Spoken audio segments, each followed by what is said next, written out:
welcome to another edition of Conversations with Qapita. Through this series, we've spoken about various aspects of ESOPs, be it accounting, communication, ESOP liquidity, trust, etc. So today's topic, top 8 questions to ask before joining a startup, is very relevant from an employee's point of view given the increasing ESOP popularity. So we have Srikanth with us today. He heads growth at Qapita and is one of the first employees to join. And he's been working with startups and VCs for quite some years now. And some of you might have also seen him here as a host before. So Srikanth, how are you? How does it feel to be on the other side for a change? Great. Thanks, Nandini. Yes, it feels good. Yeah, and I generally am the one asking the questions. Although I've structured this live also to be a set of questions that we'll be discussing. So yeah, it should be fun. That's keen. Looking forward to this. Yeah. So yeah, before we start, Shrikant, just like would want to start with a question. So before you start with the curator list, that is. So we've spoken about ESOPs from a founder angle, from an HR angle, now say a CFO angle. But why do you think it's important to talk about employees' point of view right now, and like, why are we talking about it right now? Um, yeah, I think a very good and very relevant question, Nandini, right? So one, obviously, like you said, we've been speaking about this from a founder and the employer side of things. And of course, we are in the business of obviously, structuring ESOPs, helping companies manage ESOPs more effectively and communicating ESOPs, right? So we kind of touch with all the stakeholders that we just discussed. Why talking it from an employee point of view is important is I think over the last few years, right? I would say since the startup ecosystem has shaped up so well, and in this part of the world, when I say this part, we are primarily operating in India, Southeast Asia, and Middle East. I mean, of course, the US, the phenomenon has shaped quite, right from the early days of the dot-com boom. So over the last, I think 7, 8 years, we are seeing really value being created in these startups, and you're seeing that wave of those startups that originated 7, 8 years back, becoming unicorns and things like that. What it also has done is a lot of employees, have also managed to create a lot of wealth over a period of time. Like from the data that we have collected, I think over the last 3 to 4 years itself, there were liquidity programs worth $1.5 billion, right? And of course, all the large companies that we now celebrate as large successes or unicorns, decacorns, many of them have actually given back wealth to their employees who helped obviously create that company to where it is or where it will be, right? And now that has led to a kind of a domino effect where more and more employees are starting to get ESOPs, right? And this we are seeing this play out in even the survey reports that we published, like Qapita and ESOP Direct. We have published these ESOP trends report over the last few years, and we see both in terms of the coverage. So more and more employees are getting ESOPs in these companies, and also in terms of the quantum or the pool size, where a larger pool of the company is now being allocated to ESOPs, right? So we've definitely come a long way from saying being in the typical industrial era where there were a lot of employees, but they never participated in the value creation of the company, to now being in this whole knowledge economy and tech-led world where employees are seen as a key resource or a key stakeholder in the value creation of the company, and hence they are also rightfully rewarded so through these programs, right? And hence this is like a long story to this question, because and hence it's very important, as much as we evangelize this from an employer or a founder or a HR leader angle, we should also evangelize this from an employee angle and help employees understand the nuances of the instrument and also take the right decision at right points in time. So that's the reason I think we should definitely talk about it. And yes, let's use this live to decode some of the key nuances around it, and of course open to taking up a lot of the questions as well that we might get. Yeah, so I think that makes sense. Like we all have seen the increasing use of ESOP as an instrument now to attract and retain talent, and we've also seen the great wealth creation opportunities and potential that ESOPs have. But we at the same time, I think it's also a very nuanced topic, and not everyone understands it correctly. And because of that, maybe we have heard so many stories of employees having bad experiences before. So like ESOPs were promised by the founder or the HR, but they were never formally given out, or just company dealing, instituting ESOP policy and stuff like that. So, what are some of the things that you think that we should keep in mind before joining a startup, or some questions that we need to ask before making a more informed decision? Yeah, very relevant question. So let me actually share. I mean, of course, we even the topic of the session is actually the top 8 questions. So we've kind of curated these 8 questions. So maybe we can go, Nandini. What I suggest is we can go over them one after the other, and then of course any questions that you might have, because you're also kind of an employee with ESOP, so we can actually discuss that as well, and we can also take up some of these questions from the live as well as people respond. So I'm assuming you're able to see my screen. Yeah, we can. Yeah. So I think we kind of discussed about ESOPs itself. So obviously ESOP is a ownership sharing instrument. It's a long-term reward instrument that employees get for being in the company, obviously meeting certain conditions and then getting the benefit of these reward instruments. It is typically linked to the value of the company itself, or the valuation of the company, or the share price of the company, and hence it's also becomes like an investment kind of a thing where you're putting all the effort, you're getting some kind of a share or share linked instrument, and you get the benefit as the company does very well, right? So that's about ESOP, and there are multiple nuances of the instrument also, but we'll mostly be focusing on ESOPs today, which is the most commonly used instruments in this ecosystem, right? So coming we'll take these questions one after the other. So with this, obviously we have kind of drafted it based on all the experiences we have had. We get a lot of inbound, not just from obviously founders looking to set up an ESOP policy, but a lot of employees also asking questions, or being in a negotiation and want to know what whether they have been given ESOPs in the right way or not. So we'll try to, from that knowledge is what we have tried to distill this into 8 questions, and that's what we will cover one by one. Again, and then you feel free to kind of come in at every point, right? So the first and the most important question that a lot of employees confront is how much are my ESOPs worth? And to be honest, it's a very tricky question for a company, for an employee joining an early stage company, right? And again, we can keep it at 2 levels, right? Because ESOP by definition is a very dynamic instrument, right? Because it is linked to the value of the company or the share price of the company, right? Because it's a share based instrument, it's an ownership instrument, right? And hence it can be communicated in multiple ways. The most likely way in it is communicated is obviously the dollar value or the absolute value of the ESOPs that is given. But like I said, it's a dynamic instrument, right? For an early stage company, that actually is of less significance, because obviously the whole premise is that you create all the value in the future, right? So the value at which you're getting is perhaps irrelevant in a very early stage, or a bootstrapped or zero stage company, and joining as a founding member, right? But as the company scales, that is the most common way in which ESOPs are communicated. But here is where I urge the employees to actually have that conversation with your founder, with your HR leader, and understand the whole aspect around the value, right? One is obviously the dollar value as and when you get it. You can also look at the actual units that you get, that is based on the share price. Typically, the dollar value divided by the share price is the actual number of units. And the units, when I say, it's either the number of options, which is in ESOPs, it is the options that you get, or in case of a stock appreciation right or a phantom stock, etc., it can be the number of units of that instrument that you get. And that is remaining constant, by the way, right? For that grant, if you get say 100 units, that will remain constant. What is changing obviously is the value of the company and the share price of the company.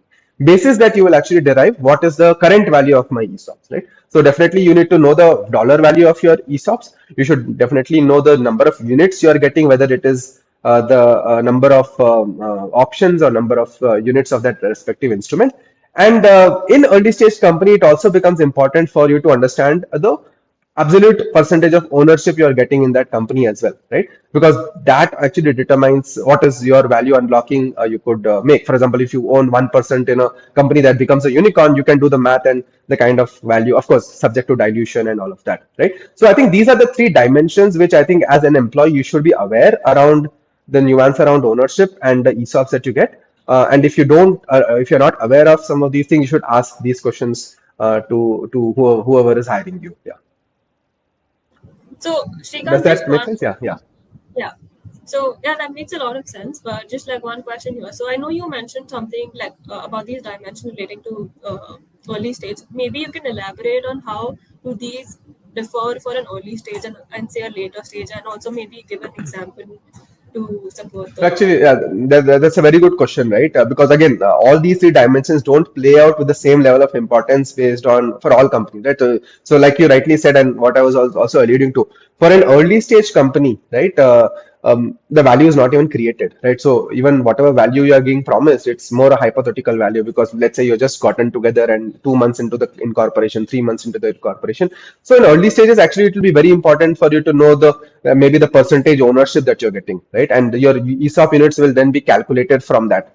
For example, let's say I have negotiated a 1% of the company as my ESOPs as an employee, right? Of course, for co-founders and etc., it's much more. And then you say, okay, if 1%, if there are 10,000 shares, how much should I actually get? And you calculate the units based on the percentage ownership. So for early stage, typically it's a percentage ownership kind of a question. As the company raises their Series A, Series B, where market is determining their value in a more formal way, right? Where there's a formal valuation report and institutional investor is determining a value in an open market, right? So there, of course, the conversation tends to get into the dollar value in some sense or INR value, whatever jurisdiction you are in, right? So where now you are saying, okay, I'm getting ESOPs worth say $20,000 or 20 lakhs, things like that, right? And there also the units is then calculated based on what's the share price. So typically, because there's a value, there's also a share price. So the value that you get divided by the share price becomes a number of units, and that is like I said, just being remaining constant. Hopefully, the share price will keep increasing and increasing multiple fold, and that's how the value unlocking happens. So you've seen stories where early employees of Zomato would have say unlocked $1 million when they went IPO just because they stayed in the company for 10 plus years, right? So that's how so yeah, early stage it's more the percentage question I would say, especially if you're a key resource. Obviously, junior level people might not actually get ESOPs in a very early stage company unless they're very critical. But later stage, obviously the conversation shifts to more value that you get upfront, and obviously then how the value can unlock over a period of time. Hope that makes sense, Nandini. Yeah, that makes sense. Thanks. Okay, great. So yeah, let's move on. So this was about how much are my ESOPs worth, and this is perhaps the most important question that anyone getting hired or even when you're in an existing startup, because you can also get ESOPs as a top up, right? So it's not that you only get ESOPs when you join the company. You can also get ESOPs, by staying in the company and as part of your annual appraisal. A lot of companies have given that flexibility to employees to take ESOPs as part of their annual appraisal, hike and things like that. So let me go to the next. And this is again a very important question, right? Has the company adopted an ESOP policy, right? Here, this is very important, right? So when you're negotiating, let's say your compensation or let's say your appraisal, you are negotiating with the founder or the HR leader, right?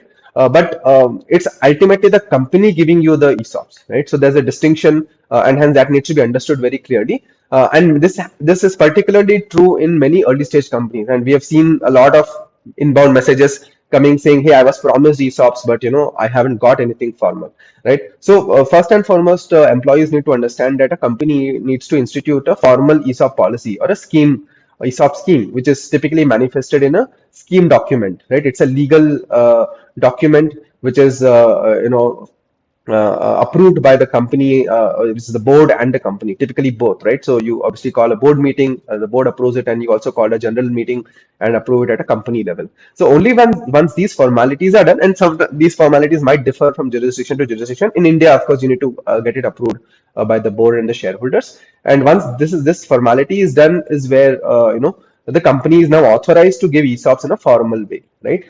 So that's the thing an employee should ask, whether you have instituted a formal policy. Yes, early stage companies like who haven't raised funding or at a angel round might not have instituted a policy. So you should be knowing the risk you are entering into, in the sense that they have not yet instituted an ESOP, and which means there might be a certain timeline after which the policy will get approved, which means that you actually formally get ESOPs only after that, which means you also stand at a risk of not getting any ESOPs if, let's say, you leave the company in that interim. And we have seen this play out because there are employees who said even after a year the company might not have set up an ESOP for various reasons, right? That might not be the top priority. Obviously, if an institutional investor is not on the cap table, then there is no insistence from shareholder or the board to do that also. So there are various reasons why things might get delayed. But yes, increasingly we are encouraging companies to not just verbally promise ESOPs, follow through on the promise by actually instituting a policy and giving out ESOP grants, a formal grant. So yeah, the things to keep in mind here is if there's no policy in place, you should definitely ask for a timeline. So at least you are, assured that okay, in the next 3 months, ESOPs will be formalized and given out.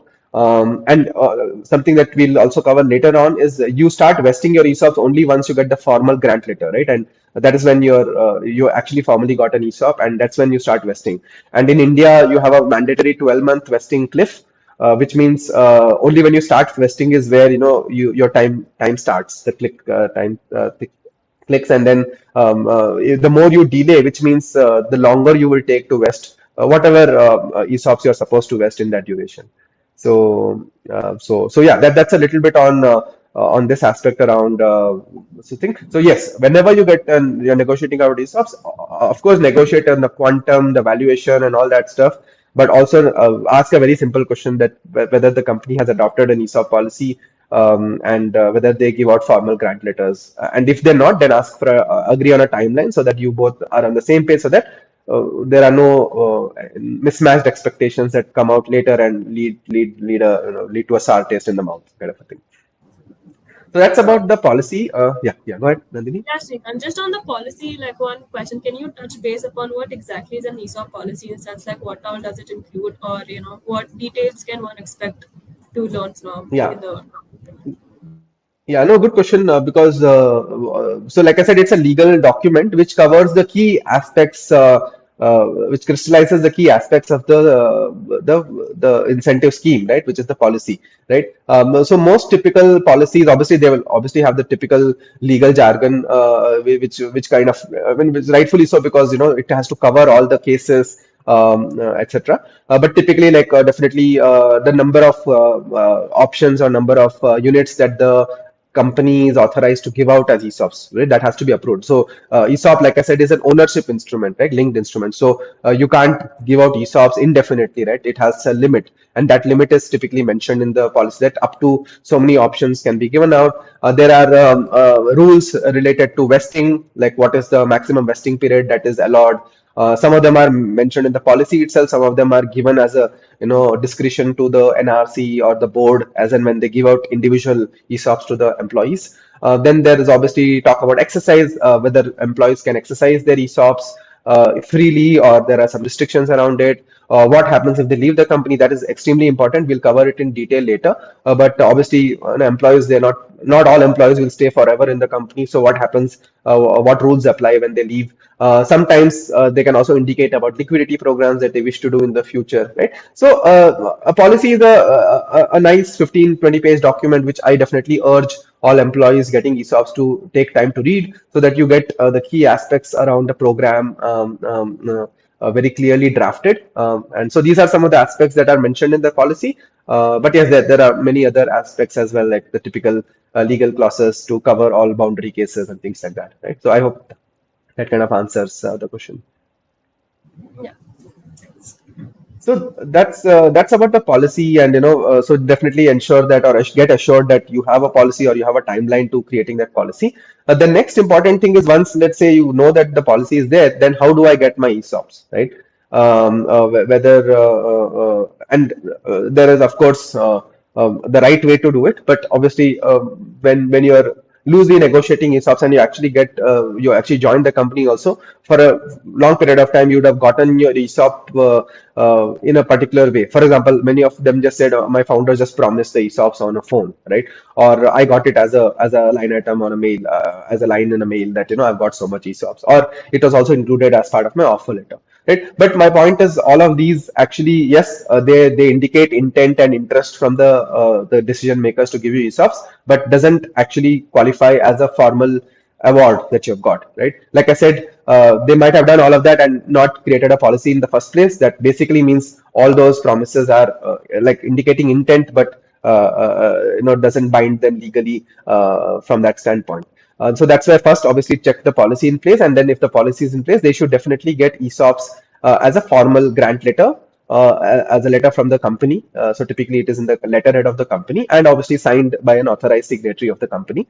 And they are given out to employees and the typical aspects around how much ESOPs, what are the vesting conditions, what are the exercise conditions or separation rules. All of them are typically mentioned in these grant letter or the policy. So yes, to answer your question, it has to be a formal grant letter with an approved policy, right? So you should get both.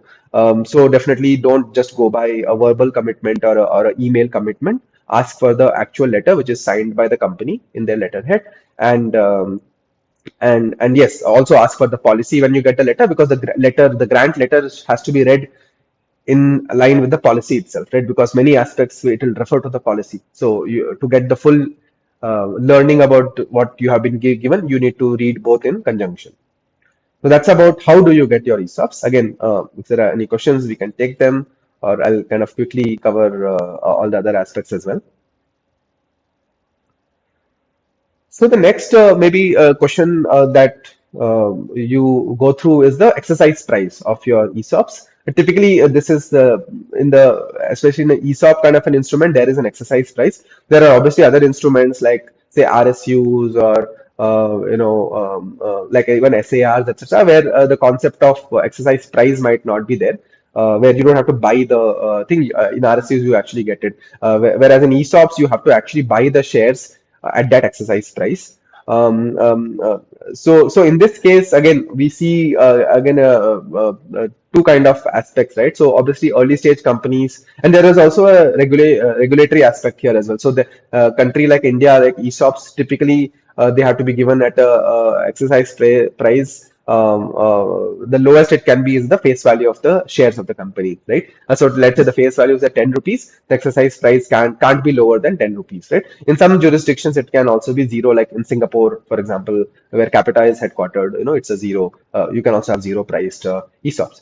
Now, coming to when an employee negotiates ESOPs with their employer, this is also important because this also links to the value that they're getting, right? So if they're getting, let's say 10 lakh worth ESOPs, then they should ask the question, what is the exercise price? Like, if say the exercise price is very low, like the face value, then all the value of ESOPs that they're getting it as a, upfront, like as an unrealized value. And that is the incentive that they're getting upfront, kind of a thing, right? So early stage companies, we see the exercise price is as low, typically very low, because you want to attract good talent and give them the upfront value at the day of joining, right? Which also means that much amount of value the company is taking the hit in terms of the P&L, right? As an expense, basically, right?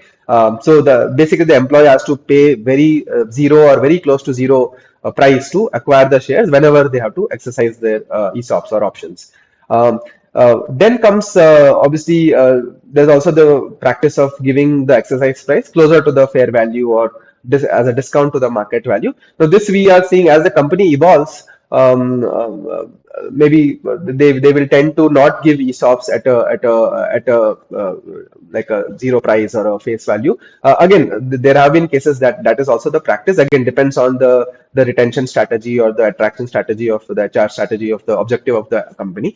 But as the company goes say closer to the IPO, etc., the questions are asked whether you need to take all the hit on the P&L. And that is where the company tend to give out ESOPs at a higher exercise price, which means the only implication here to the employee is that whenever they participate in liquidity or an exercise event, the exercise price comes into the fore, right? So then they have to acquire the shares or buy the shares by paying that exercise price. So the higher the exercise price, that much commitment they will have to put upfront to even acquire the shares. Of course, if it's a listed company, it's a different ballgame altogether, because they can always sell their shares and net off the exercise, right? So this is also called cashless exercise. But yes, there is a exercise element here, right? So again, in case of startups, mostly we have seen the exercise price closer to the face value.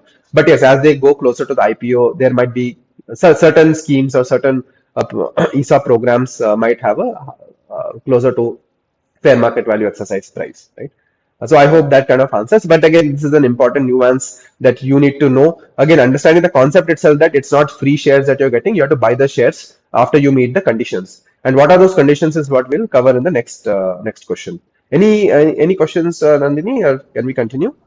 No, we can continue, but I think I'll just mention your ones that if anyone else also had any questions, please feel free to use the chat and we can also take up those questions.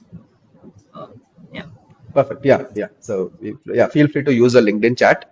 So then the next important question, once you figured out that you've got a formal policy, you got so much value worth ESOPs, and that is the exercise price. The most important question that you ask is when do my ESOPs start vesting?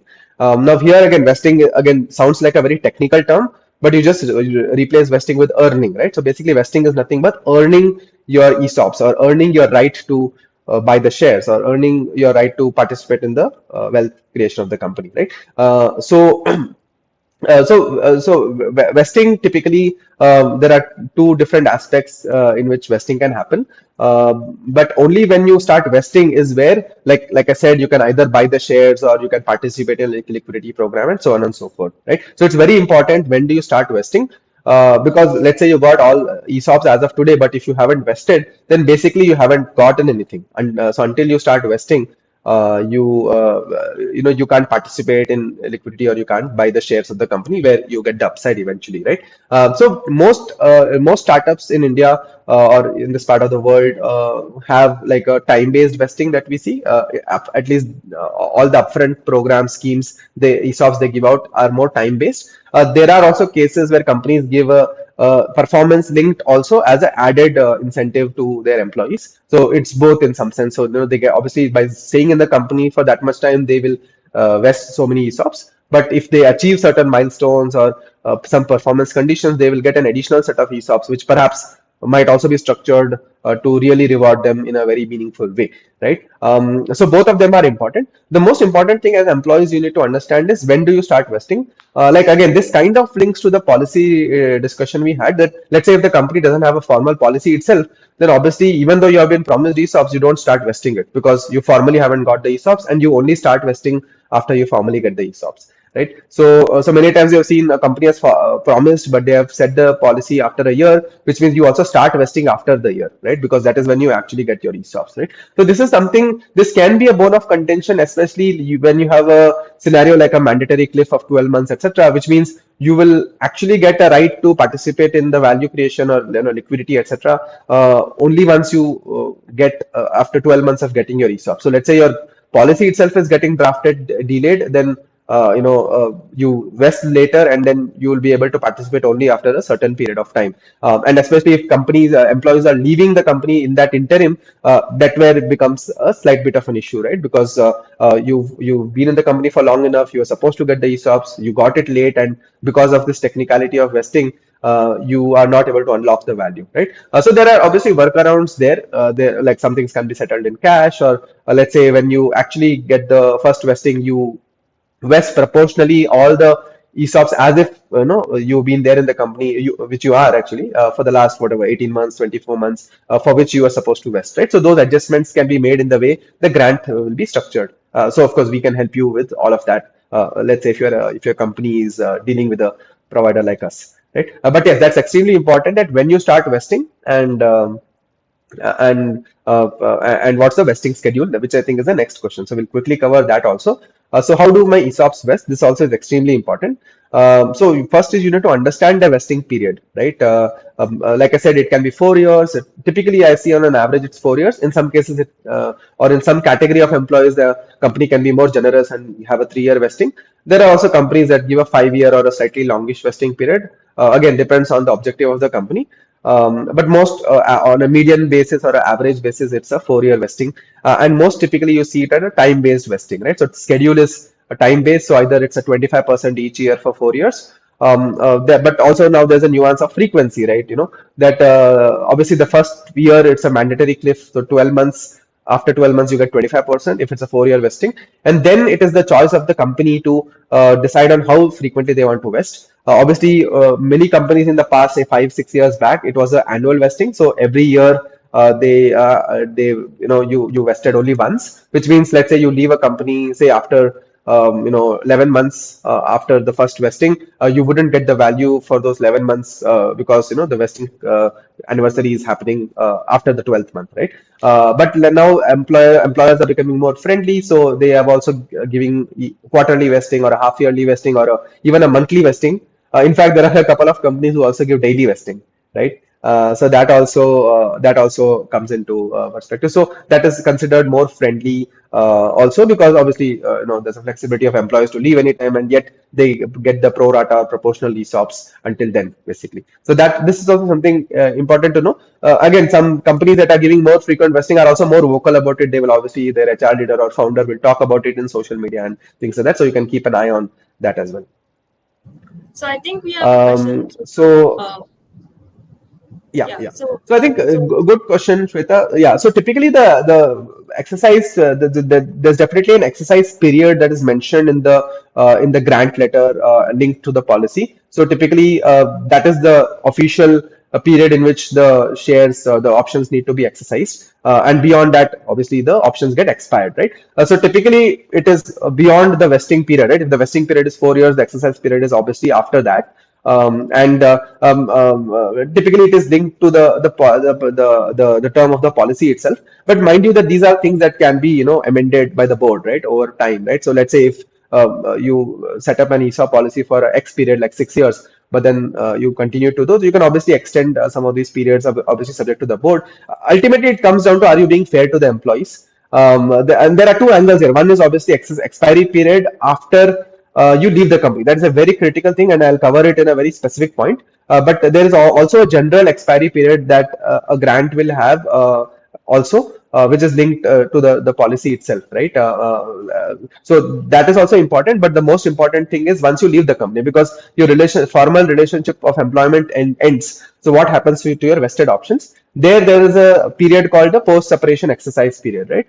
Which is very important as well. I'll cover it as the next point. So yes, there is general expiry of the term of the policy itself, which kind of links to the expiry of the term of the grant itself, which, like I said, is typically more than the vesting period itself. But more importantly, what is the expiry period for the vested options after you leave the company, which I'll cover in the next question. Which is this exactly, right? So it kind of will cover Shweta's questions also. So what happens to the ESOPs when I leave the company, right? This is typically called the exercise period post separation. Now again, there are two schools of thought here, or the companies themselves have evolved over time. Many companies in the past, used to have a very short period of exercise. To say that, okay, let's say I leave my company, let's say after 2 years, I have vested 50% of my ESOPs. Let's say the 50% carry certain value, right? Now what happens is obviously the 50% that I didn't vest get cancelled because obviously I left the company before I satisfied the conditions, so I don't deserve to get it. The 50% that I have got is actually my vested options, which in a way I have earned because I have stayed in the company for 2 years. I was supposed to get the 50%. I have got it, right? Now, if there are two kinds of policies. So let's say in one policy, the company typically says, "Hey, you have to you're leaving the company, so good, but then you have only 2 months to exercise, right?" Now, what typically happens is in these cases, the company has created a lot of value in these 2 years, right? You can early stage or in startups, as you know, value multiplies if the company is growing fast. Now the issue is whenever you exercise, you get into a tax liability because I'm acquiring shares at a typically at a very low discount, right? It's a face value or close to zero, or even the exercise price of the FMV when you got it, there's a value multiplication or appreciation that has happened, right? So basically, the difference in the fair value or the market value at the time you are exercising minus the exercise price is basically considered as an income, as a deemed income as per income tax in India at least, and in most jurisdictions you see this nuance playing out, right? Which means that you have to pay a tax for that value creation. So most employees, even though the companies have done well and they might not want to take that risk because they don't want to pay the tax, especially because I mean startup is still uncertain, right? Because they don't know if actually this company will go to IPO or get a outcome in a reasonable time frame.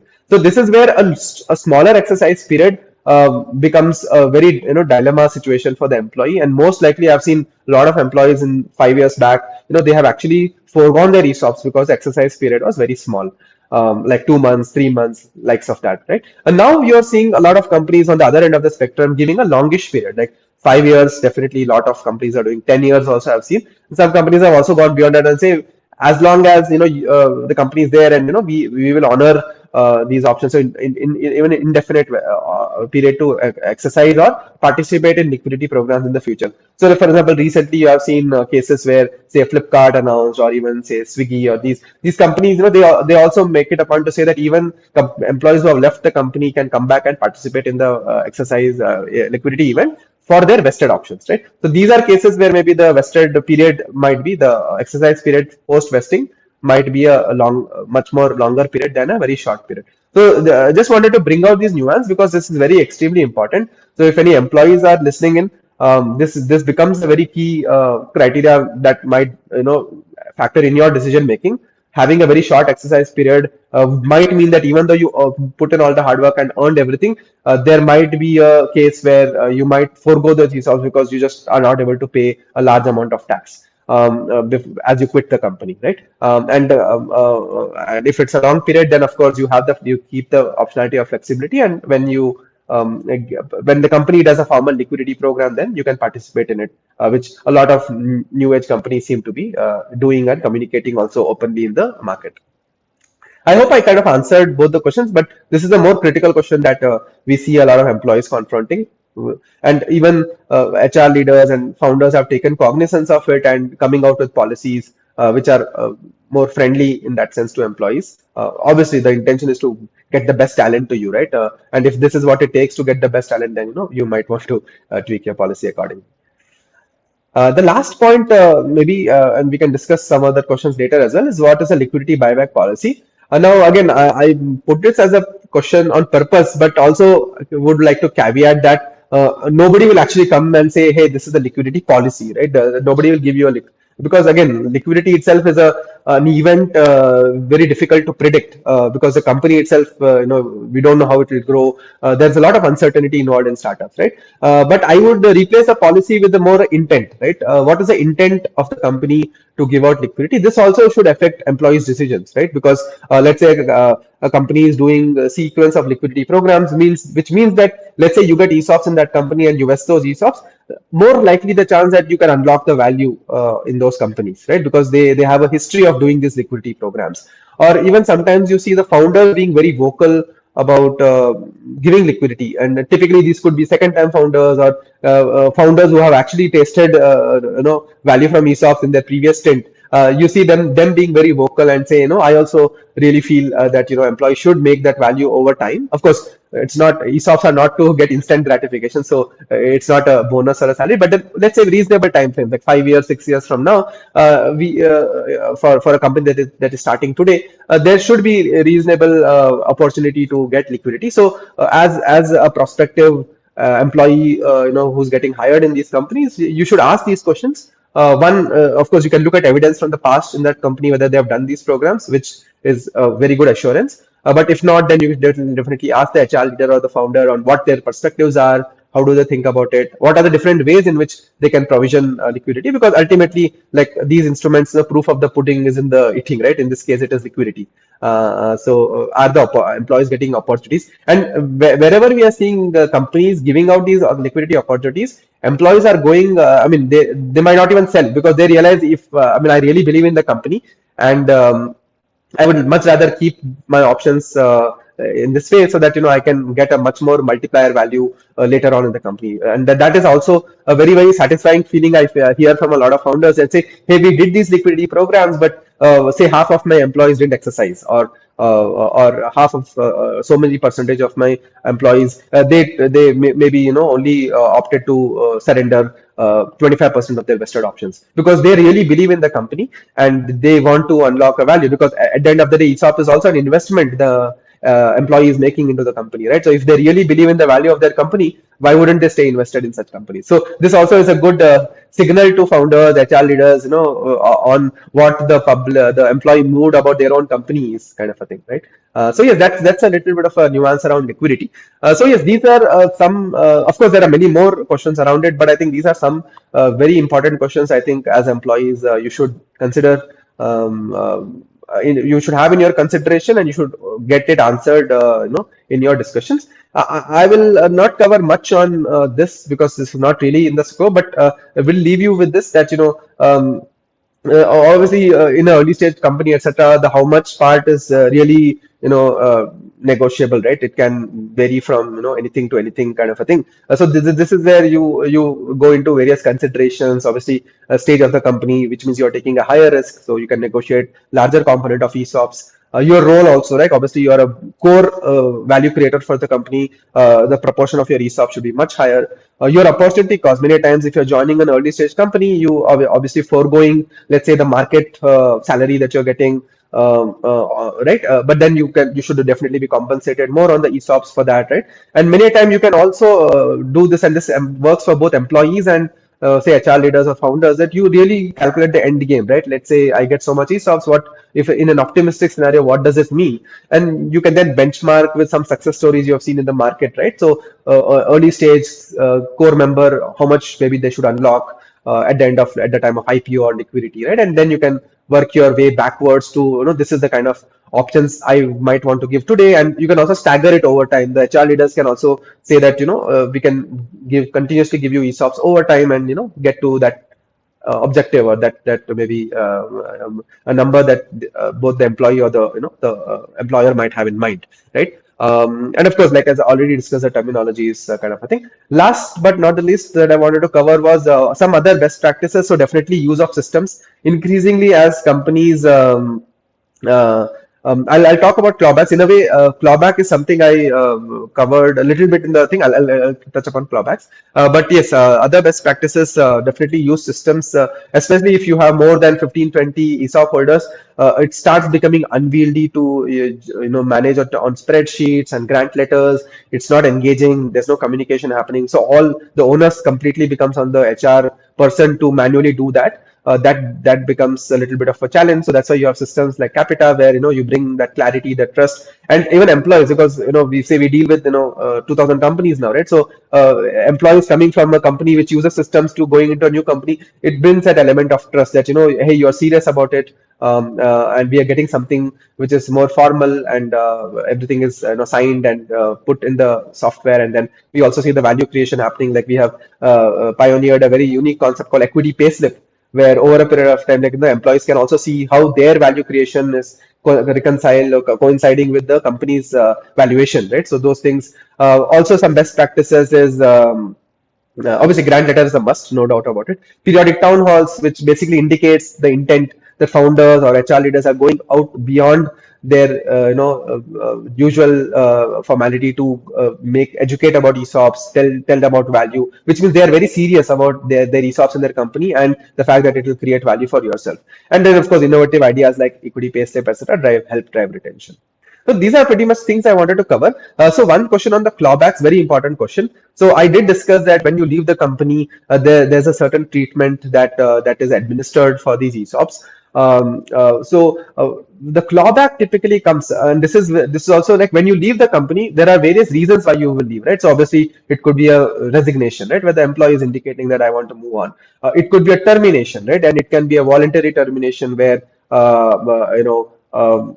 it's a mutual decision or an involuntary termination, because it could be a business decision or a strategic decision. It could be obviously other unfortunate incidents of death or disability, right? Clawback typically comes for a reason called termination with cause, right? Because this is where, let's say, and the cause is typically again defined by the policy of the company. Again, it's typically not in the ESOP policy, but in the company's employment policy, etc., where cause is defined as let's say you have because of a disciplinary issue or because of a fraud that you've committed, which has impacted the company, etc. So the board can decide, or the company can decide that did this is a termination with cause. So if you terminated with cause, which because of these incidents, then there's a concept of clawback, which typically is there in the policy of the agreement, the ESOP policy, that if it's a termination with cause, even though you have vested so many options, I have the right to take it back, right? So you have seen this play out also in some of these high-profile cases doing the rounds where founder shares or even the key management shares were taken back as a clawback, which means they were vested, they had vested those shares or options, but they because of the termination with cause, the company had the right to take it back, right? So yeah, that's a little bit nuance around clawback. So all of this is mentioned in the policy. So you should be reading the policy very clearly and seeing what are the different termination reasons and or separation reasons, and what is happening to the vested pool and what is happening to the unvested pool. Like I said, most unvested pool will get cancelled because you have not earned it. The vested is where you these things play out, where you either it gets clawed back in case of a cause, but in case of other cases, you will typically carry it forward, but you will have a certain period of exercise. The lower the period, the unfriendly it is in some sense, the higher the period it is, that much better for employees because they have the optionality, right? So I hope this answers your question. If there are any more questions, we can definitely take it as well. Yeah, I think there's one more question, since we're already talking about ESOP policy, it's about that only. So I think one question is, companies generally do not share the ESOP policy, only grant letter is provided. How do we understand if a proper ESOP policy is in place? Yeah, so that's a good question, Nandini. In fact, most companies that we work with as a best practice, they do share the ESOP policy. Like I said, it's like asking someone to sign a piece of paper without giving the full information, right? So the ESOP grant letter refers the policy at multiple places, right? So it's only right that the employees also understand what the policy entails, or at least the company should be open enough to answer the questions, whether what, say, this is a very key important, what happens if there's a separation, like what happens to my ESOPs. This is a very genuine question employees might have, right? So in these cases, I think the employees definitely have a right to understand what is the treatment to their ESOPs, and that is typically mentioned in the policy. So that's why you have systems like Qapita, where you have a data room where or a shared drive where the employer can communicate the FAQs and the policy, etc., to a common feeder, and the employees have access anytime to go and understand, study it, and get be full informed with regard to these nuances, right? So yes, it's definitely a good practice for the policy to be shared, and if it's not being shared, employees definitely, I think, have the right to ask these specific questions and definitely get reasonable answers from the management on these matters, right? And yes, this software systems and all, this becomes much more easier because it's communicated in a formal way, and it's again not widely public. Of course, it's definitely a private document, but then you definitely are sharing the right information to your employees, which perhaps they deserve, right? So yeah. Yeah. So Aryan asks a very good question. Again, the jury is a little bit out. So obviously, say there are two cases, right? Of course, once you have exercised the ESOPs, you become a shareholder, right? There's so I think there's very little you can do once you become a shareholder because you kind of met all the conditions, you exercise, you become a shareholder, right? I've not heard cases where maybe unless there are other contractual agreements like a founder's agreement, etc., which protects or brings the clawback, where you can claw back the shares. In case of ESOPs, once you exercise, you become the shareholder in some sense, because the discussions are happening when you're getting separated, right? And let's say if they've sold, obviously they've unlocked the value, right? Again, I've not really heard cases where they've clawed back the value also that they have got. But again, there are some cases pending, including some very high-profile cases in the courts, in the court of law. Again, we need to understand that. But typically, what we see a lot of companies doing is that they don't allow for exercise. They keep the options in the vested or unvested format. Obviously, they cancel their unvested, and if it's a cost, then they will kind of cancel the vested options, right? So that is my understanding, but we can look at it again. It all depends on how the policy is drafted. So we'll have to look at these nuances case by case. Great. I think we've covered all the questions, Nandini. Yeah, I think we have covered all the questions. So Great. even if like somebody has a question later, they can drop a comment and we can maybe reply to it sometime later. But Got yeah. it. Great. So I'll be with one meme, right? So like typically say, and many times I see a lot of employees, they're unsure about ESOPs. Even when you're hiring, I think it's a good practice that you ask for ESOPs. It also is indicating to the founder or the HR leader that hey, you do aspire a long-term stint in this company. You believe in the purpose of the company, you like the company, and hence you would like to have an ESOP in the company. Many a times I've seen the company wouldn't have thought of ESOPs, but just because the employees asked for it, look kind of bluntly they would have gotten ESOPs, right? So if you and ESOP like we discussed, right, so much value is being created. There are so many cases where people are unlocked. You should definitely talk to any Flipkart employee and they will say how ESOPs have impacted them. So yeah, there is a very meaningful way to achieve your financial independence goals, right? So definitely ask for it, and perhaps you might get lucky. So if in case there's no prior precedence of that. But of course, if the company has a policy, then it is also indicating to the founder that you mean a longer term and aspect here, and then they this also will perhaps push your hiring chances as well. I feel, right. Yes, and then the last thing is just contact. So you can contact me. I'm on LinkedIn. You can mail me as well if there are any questions. Yeah. And yeah, we do come up with this monthly newsletter called Fables of ESOP, where we keep coming up with all the happenings around the world of ESOPs, including highlighting some of the liquidity programs. The last month has been literally a monsoon of buybacks and liquidity programs. Like there was a 700 million program by Flipkart, and there was a 50 million program by Swiggy, then Carrot Lane employee. So this has been a very nice month for employee liquidity, and hence we thought it would be a good time to talk about these aspects and keep all of you well informed about this. So yes, the intention is to be well informed, ask questions.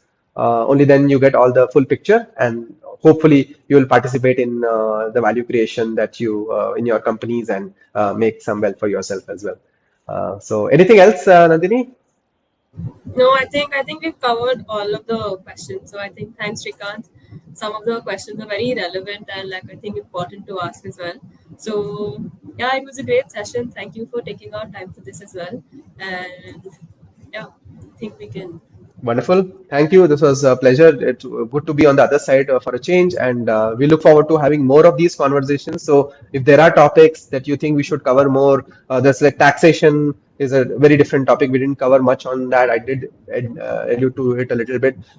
We've covered many other aspects in the past, but anything that we missed or anything you want us to reiterate, we can do more of these conversations in the future. We truly believe at Qapita that every employee, every equity owner counts. And we really believe in the power of employee ownership or employee equity in shaping the future of these knowledge-based organizations, tech-based organizations. And that we are in this mission, hence, to obviously help companies manage their equity ownership better, make every employee equity owner count, and offer liquidity solutions to stakeholders, which is employees, investors, founders also, right? And hence we want to kind of bring digital revolution in these private markets as a lot of value and impact will get created for the economy, for the ecosystem through startups and private markets. So that is the mission we are on, and we will continue to play a part with sessions like these. Ideas are welcome, and